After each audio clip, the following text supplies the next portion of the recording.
मध्य प्रदेश से इस वक्त एक बड़ी खबर आई है, जल्दी से दिखाते हैं अपने व्यूअर्स को। देखिए, इलेक्शन ब्रेकिंग एमपी से आ रही है। सिंधिया सीएम आवास जाएंगे। सिंधिया के चंबल इलाके की हम बात कर रहे थे और भूपेंद्र यादव भी सीएम आवास जाएंगे, ये जानकारी आ रही है। और ये बहुत बड़ी खबर, सीएम के साथ काउंटिंग पर नजर रखेंगे सिंधिया और भूपेंद्र यादव। सीधे हमारी संवाददाता निधि वहां पर मौजूद है, सीएम आवास भोपाल, उनके पास चलते हैं। निधि, भोपाल में सिंधिया पहुंच रहे हैं, वहां पर सीएम आवास पर भूपेंद्र यादव पहुंच रहे हैं, तमाम बीजेपी के बड़े नेता पहुंच रहे हैं, मतलब हलचल शुरू हो चुकी होगी वहां पे, बताइए।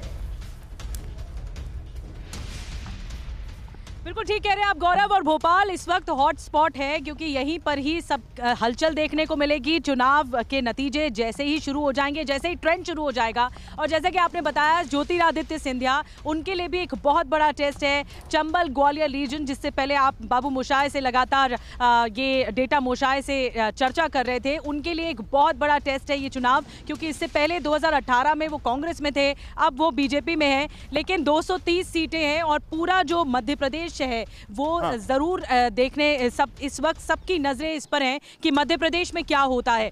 लेकिन एक बड़ी बात, लाडली बहना योजना को लेकर बहुत बड़ा बयान गौरव आ गया शिवराज सिंह चौहान का। उन्होंने कहा कि हमारी लाडली बहना ने इसी एक स्कीम के आधार पर ही चुनाव लड़े गए इस बार मध्य प्रदेश में, और एक कदम आगे बढ़ते हुए कांग्रेस भी आगे निकल गई बीजेपी से, और उन्होंने वादा किया। अच्छा, मैं रोकूंगा आपको। गौरव वल्लभ कांग्रेस के नेता और इस बार कांग्रेस के टिकट पर राजस्थान में चुनाव भी लड़ रहे हैं। गौरव वल्लभ मेरे पे विश्वास किया, उनकी आंखों में रिजल्ट मुझे बहुत पहले दिख गया था।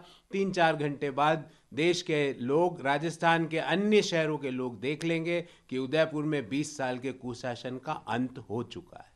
अन्य राज्यों की क्या रहेगी सर, दूसरों में? देखिए, अन्य राज्यों में भी मध्य प्रदेश में कांग्रेस निश्चित रूप से सरकार बना रही है। छत्तीसगढ़ में सारे एग्जिट पोलों ने भी बताया, और एग्जिट पोलों से बेहतर स्थिति में कांग्रेस को लेकर आएगी। तेलंगाना में कांग्रेस की आंधी चल रही है, तो इन 5 में से 4 राज्यों में कांग्रेस की सरकार बनने जा रही है।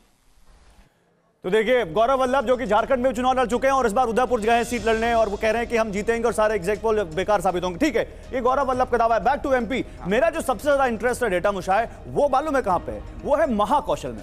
महाकौशल में कमलनाथ का गढ़, 4 एमपी लगा दिए बीजेपी ने वहां। देखिए, बीजेपी का टोटल 7 एमपी पर इलेक्शन लड़ रहा है। हाँ, उसमें 4 महाकौशल से लड़ रहा है। ओके, क्योंकि क्या है, देखिए बीजेपी का स्ट्रेटेजी बहुत सिंपल है।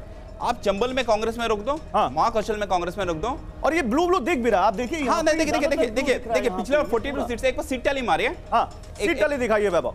एक बार देखिए, पिछले बार ये सामने सीट्स आ गई। ये देखिए, पिछले बार क्या है, कांग्रेस 24 ओके और बीजेपी 17 था। महाकौशल, और यहाँ पर बीजेपी ने इस बार 7 में से 4 एमपी यही लगा दिए। 4 एमपी यही लगा दिया। तो देखिए, बीजेपी का स्ट्रेटेजी बहुत सिंपल है। आप जो देख रहे हैं, शायद एग्जिट पोल में भी जो दिखाई दे रहा है, जो चंबल और महाकौशल कांग्रेस को रोक दो, ओके, तो फिर कांग्रेस एक बार दोनों लाइए, चंबल और महाकौशल। चंबल की सीट है 34, महाकौशल की सीटें हैं 42, यानी ये हो गई 76 सीटें। देखिए ये 76 सीटें पूरे एमपी में सरकार किसकी बनेगी ये तय भी कर सकती हैं। ये साहब देखिए, ये 76 सीटों में सीट टैली एक बार मारिए, सीट टैली आप देखेंगे।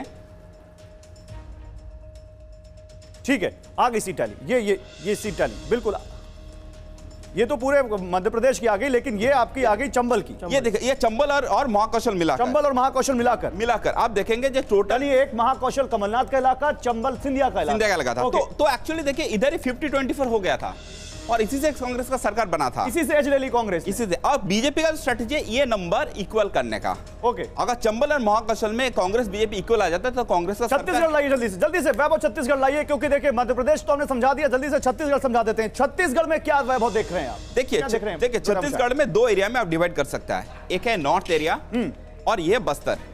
तो आप नॉर्थ और बस्तर मानी ये पूरी कांग्रेस की बिल्कुल गढ़, एक सीट ये छोड़ के, ये दंतेवाड़ा है, ये दंतेवाड़ा जो सीट नक्सल प्रभावित इलाका, ये बीजेपी के पास था, ये बीजेपी के पास था। तो देखिए, टोटल 26 सीट है, 26 सीटें। पिछले बार 26 में कांग्रेस 25 जीत गई, तो इधर इलेक्शन खत्म हो गया, इलेक्शन खत्म हो गया। तो देखिए, ये एरिया देखना पड़ेगा इस बार कैसे बिहेव। नॉर्थ छत्तीसगढ़ और ये जो बस्तर, जिसमें मिला के 26 सीटें, 25 कांग्रेस जीत गई, और यहीं पर जीत हार तय हो जाएगी। और ये देखिए, इधर ये सारे सीटों में मोर और लेस 50% से ज्यादा हर सीट में ट्राइबल वोट ट्राइबल्स हैं। तो क्या देखना पड़ेगा, जो ये एरिया से मालूम हो जाता है जो ट्राइबल का झुकाव किस साइड है। और टीएस सिंधु इसी इलाके से आ रहे हैं। हाँ, अंबिकापुर, ये नॉर्थ का ओके, टीएस सिंधु इसी से आ रहा है। अच्छा, ये बीच का दिखाइए वैभव जरा, यहाँ पर ये बाकी जो सीटें बचती हैं ये आती हैं आपकी करीब 64 सीटें।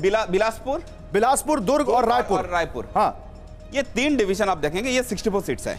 इधर बहुत इंटरेस्टिंग जो है, देखिए ये ब्लैक स्पॉट, चलिए ये क्या है, ये जो जेसीसी, जो अमित जोगी, अजित जोगी। ओके, अमित जोगी की पार्टी, ठीक है। चलिए इस पर डिस्कस करूंगा मैं। छत्तीसगढ़ में अभी सेंट्रल छत्तीसगढ़, जहां पर दुर्ग, रायपुर और बिलासपुर रीजन है, 64 सीटें, यहां पर क्या है मैं बात करूंगा।